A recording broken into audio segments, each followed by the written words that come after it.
High বন্ধুরা, দেখো এটা আমার কমলা গাছ। এখন আমি এই কমলা গাছটাকে জল দেবো। তো দেখো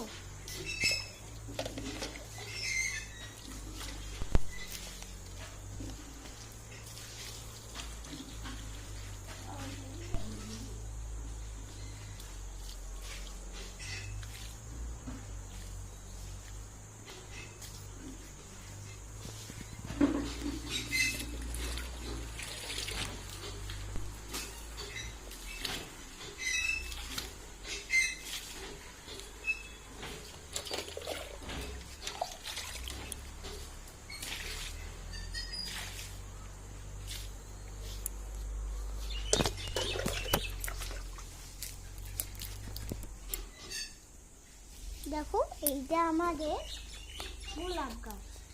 দেখো জলের অভাবে গাছটা কেমন হয়ে গেছে।